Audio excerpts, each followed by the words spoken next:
Now, there's probably a few reasons why you guys are watching this video. One is because you've got a cracked windshield and you need to replace it, so you may want to reuse your seal if it's still good. Or two, if your seal is just really shabby and you need to replace it like me. Or three, you just watch all my videos because you're an OG.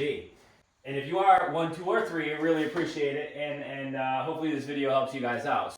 Other than not cracking this windshield, one of the most important things to doing this job is not bending this piece of aluminum trim when you're pulling it out. It's actually a functional piece of aluminum and it holds everything together, and you'll need to put that back in the seal before you put your windshield back in the car. So don't just grab this and pull it because you'll bend it. You want to get that just an inch at a time. You want to barely breathe on this. It's super important that you guys don't bend this trim. Trust me, I bent it and it doesn't look the same when you get it back in there. If you have the aluminum polish like this, a shiny piece, right now, if you have the old seal in it, tape off your paint and polish it now if you wanted to. Mine is a pretty patina look and I like the look that it has. If you've got the black anodized or the purple sun faded anodized that used to be black anodized trim, I think the best product for correcting it and making it black again is using this SEM trim black. This isn't a sponsor. I use this actually on a lot of things in the garage. I really like this. Color is just absolutely perfect for matching the rest of your black anodized trim on the car. This is a great option. So, tools for pulling this trim out that I like the best are these really cheap, I think these are around less than $10 for these at Harbor Freight. They're just plastic little tools. And I do use these for a lot of other things other than just pulling windshields, little door cards and things like that. Just prying things that you don't want to get all gnarled up. These are great for that. So definitely get a pair of these at Harbor Freight before you start this job, as well as a pick tool. Definitely recommend the Milwaukee ones. These have like a butterfly in them so that when you're prying on it, the handle isn't twisting like the cheap Harbor Freight ones. Definitely recommend a set of Milwaukee pick tools. They're not that expensive. I think they're like $20 or $30 right around in there. And you will use these more than one time. I definitely like these. So let's get started. First, before you start pulling anything out, it's best to remove these two clips here and here. Not really remove them, just try to slide them over and try not to scratch your trim because, and like I said, just a little bit at a time. If you're saving your windshield, just be cautious not to crack your windshield. But see how I'm just lifting it just a little bit. Kind of letting the seal just do its thing. It's really cold in here. I bet you if it was warmer, this job would be a little bit easier. The rubber would be a little more malleable.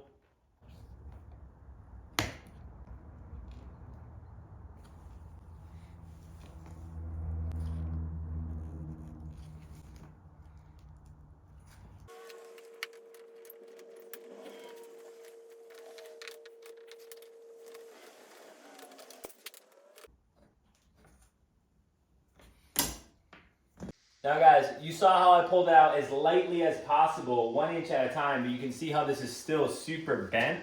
Now to correct this bend before you have to put the windshield seal back in, you can just place it back on top, kind of almost try to put it back into its slot. It's not going to go back in, but try to.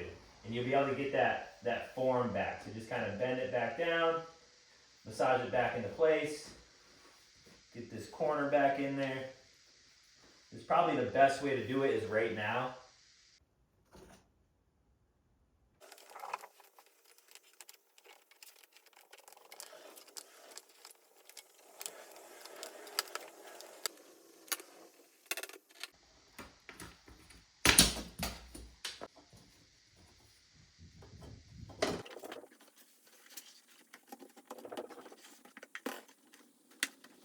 If you don't care about your seal and you just want to cut it out, like I don't care about my seal, you would just pull it up like this. You could really get right in there and slice it with a razor blade, but just be careful to not go all the way through and touch your paint because it will cause it to, could cause it to rust in the future if you're gouging your paint that deep. So just try to get just the seal off. However, if you want to keep your seal, I'll show you how to do that as well. If you guys want to keep your seal, you've got to do it from the inside, prying it all the way around, pretty much how we just did the aluminum trim. I'll give you the gist on that. I'm not going to do the full thing though because I'm not going to save this seal.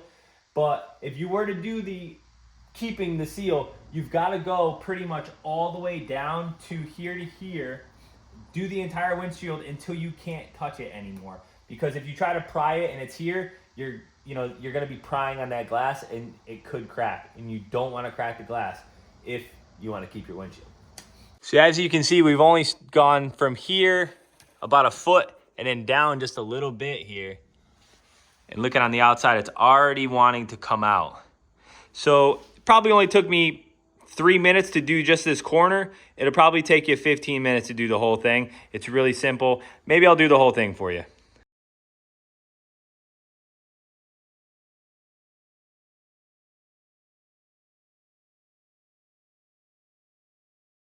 So I've only done just the top and down the corner a little bit. And because this windshield seal has shrunk so much, it already wants to come out. The entire windshield is ready to come right out. I'm gonna take my little Broadway mirror off. If you don't have one of these in your car, recommend it. These are really awesome. You can see all your blind spots. This is a great mirror. It's called Broadway. I think these are $13. Get the most concave one that you can get. And I think in millimeters, this isn't the 300, it's the next size down. But definitely concave and a little bit smaller. I think it's a 280 millimeter or so mirror. These are great. This thing's ready.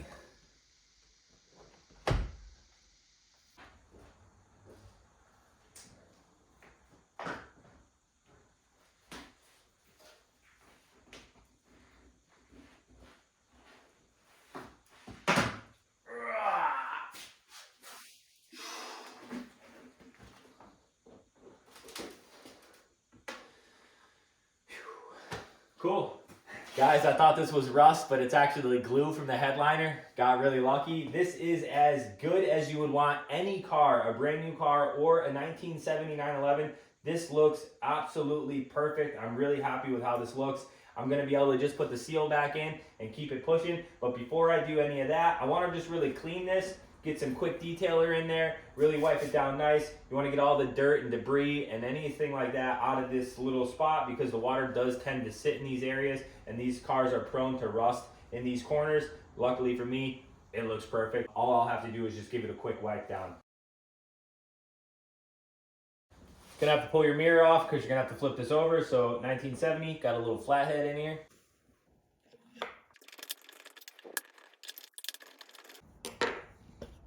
This was glued on, so we're gonna have to work with what we got here. Hopefully you guys had better luck with that than I did.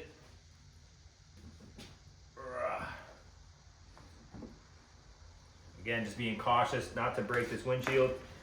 Pulling this out now. Now, I don't believe that this is glue. I believe that this is just old rubber that's breaking out of this. It is, yeah. It's just the old, kind of the rubber barbs in there.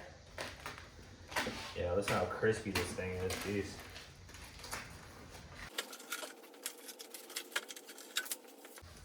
Grab yourself a fresh razor blade. Just cut off the excess.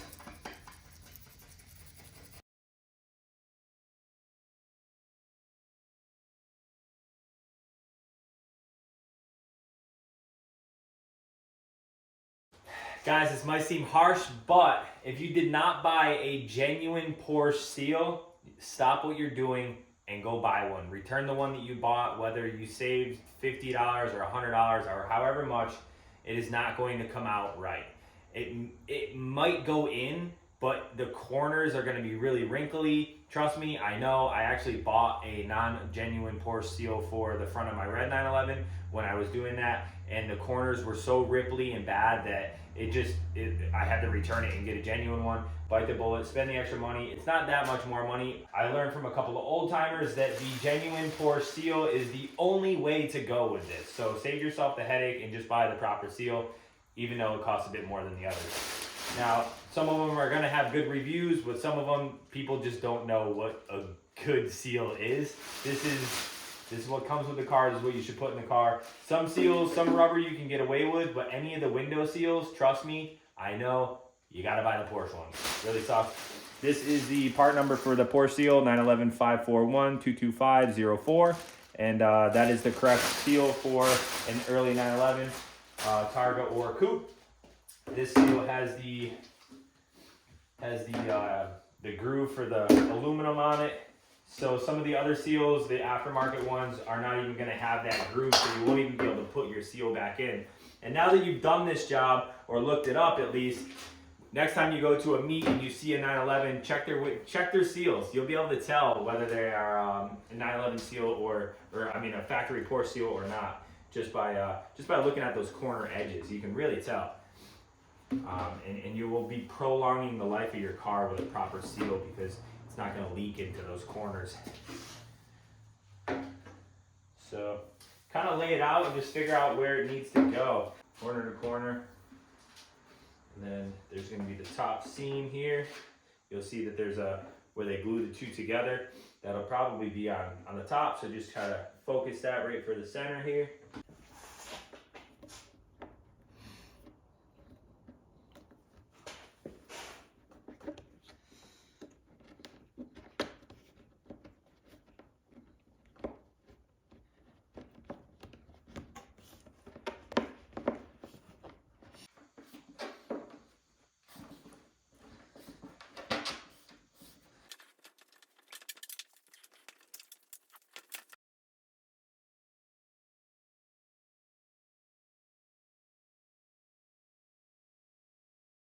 It's really snug. The Porsche fitting one really wants to be on there. So that's a lot nicer than the other ones. Sometimes they're kind of saggy, so this one fits really good. The next step is to put your trim back in. Now, some of you guys are thinking, why would you put the trim in now? Shouldn't you put it in afterwards? We took it out first. It actually helps the seal stay in place. So with that being said, if you were to put this back into the car without the trim, getting that trim back in is going to be next to impossible.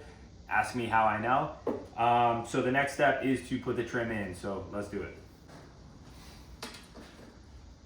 Doesn't really matter what side you start the trim on. You can start on the left or the right, whatever you're comfortable with. But you want to make sure that you've got your seal centered up with that seam that we talked about before with the center of your windshield, whether you measured your windshield for the center or you can use your rear view mirror centering piece because they're always in the center.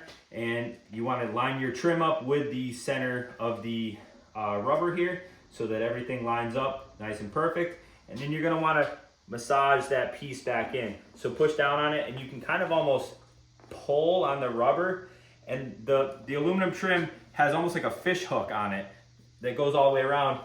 And when you pull on the rubber and you push down, the rubber the fish hook is like this right now. It kind of goes like this. And when you pull on the rubber, it goes like that, if that makes any sense. So I'll give you guys a close up on what I'm doing here, but I'm gonna go all the way around, just massaging this piece back in. And you'll see it wants to settle in place, and it does. It settles in real nice. You just gotta make sure that your trim, like I said earlier, is positioned where you need it to be, and hopefully you didn't bend it, because right now you're gonna be thanking yourself that you didn't bend it out of whack, and you did a nice, calm, slow job in the beginning.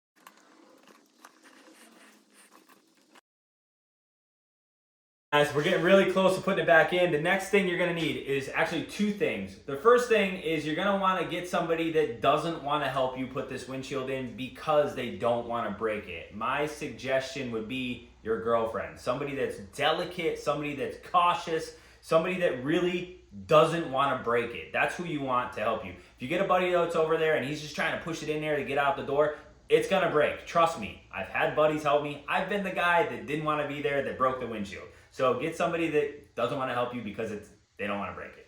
Next, pretty important, almost as important as that, but not as important, is string. What string to get? I couldn't tell you what string to get. This string is the string that I've used. I probably put around 10 to 15 windshields in with this string. My brother gave this to me probably over 10 years ago, and I just continue to use it. This string is awesome. It is really, really strong. I could probably pull a car with this. It's really thin. I think the best spot to get string is at like a fabric store, like a sewing store for like old ladies or whatever. That would be the best spot to get some good string. This string, the thickness on this is, it's kind of skinny. Without crushing it, 1/16 of an inch. 1/16 of an inch will really be, in my opinion, the best thickness. Maybe even an 1/8 inch. Anything bigger than an 1/8 inch is just probably gonna get in your way, get in the way, whatever. And again, get something that's strong, because if you're in there doing it and you're almost there and the string breaks, well, you gotta take it all out and do it all over again. So let me show you where to put the string and how to set everything up. For anyone that's wondering how big this random piece of wood is, it is 37 inches by 23 inches. And it's actually working out really well. It's right in between the seams, and I think it's just good size for this job. Okay, so obviously we're gonna put the windshield in. So you're gonna wanna start putting the seal in on the bottom, because gravity, it's easiest to do. So you're gonna wanna tuck it into the seal, starting, and I like to overlap the string. So give yourself a little bit of hang time, and then once we get all the way back around, I'm not gonna cut this because you already know. We'll stop it around here so that they overlap a little bit. So we're gonna be getting this piece of rubber. This is the piece that we're gonna be trying to get over the pinch weld inside the car. So this piece is gonna be on the inside of the car. The rest is gonna be on the outside of the car. So this is what we're using the string for. You're gonna tuck the string into this gap right here. And a little trick I learned off of actually YouTube was to use a wrench like this, hold the string, and just start it. You can just pull it along.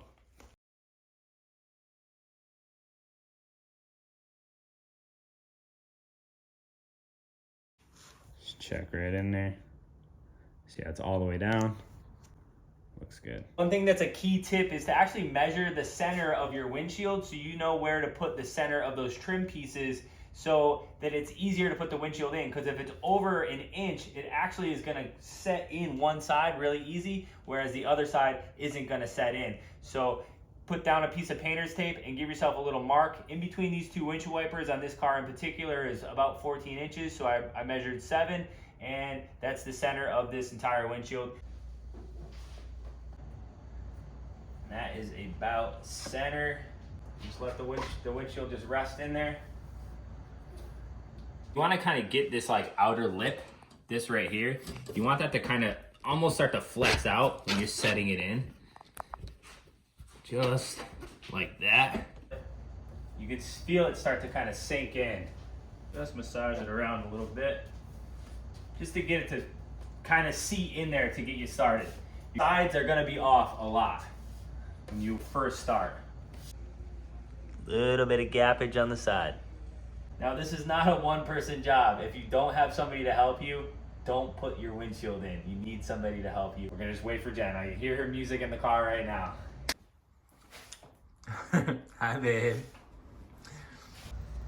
So as the string's being pulled, I've asked Jen to put her hand right where I'm pulling on the string on the bottom of the windshield. So I'll pull a few inches, and then I'll have her move her hand to place it back where I'm pulling on the string, where that seal is being kind of lipped over the pinch weld. And you'll notice that she's moving her hand, but while she's moving her hand, I'm stopping pulling on the string, because if you don't have pressure, the string will just come out from the seal. So you got to have even and constant pressure as you're pulling, but not too much pressure. Too much will make it too hard to pull out and could make it possibly break the windshield, especially in the corners. You've got to be extra cautious and extra slow in the corners, especially. Stay just like that.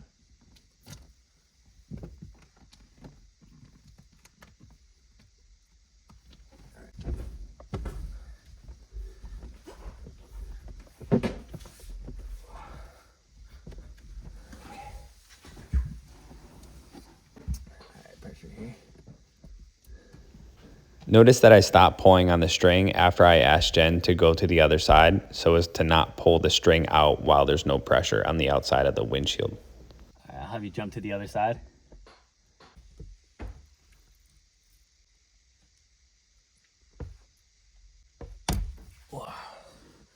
Gonna need the pick tool for that last little bit. It went in really pretty smooth, other than once we got it really close to the end, we're having a little bit of an issue kind of massaging it in place. It didn't really want to settle in. And I think that if I used a little bit of soap and water, which I usually don't do because it makes a mess and most of the time it dries up before I even get there. However, I think if I use a little bit of soap on this project, it would have gone quite a long way. So if there's any tip I could give you is maybe a little bit of soap, maybe like a WD-40 where it stays wet for a while, but then it does start to dry up as WD-40 does. That is about it for it today, guys. We put the windshield in, new seal, didn't crack it, took about 4 hours. So I'm pretty happy with how it came out. If there's any tips or tricks you guys can add to this video, I would love for you guys to put it in the comments. But thanks again for watching. See you in the next one.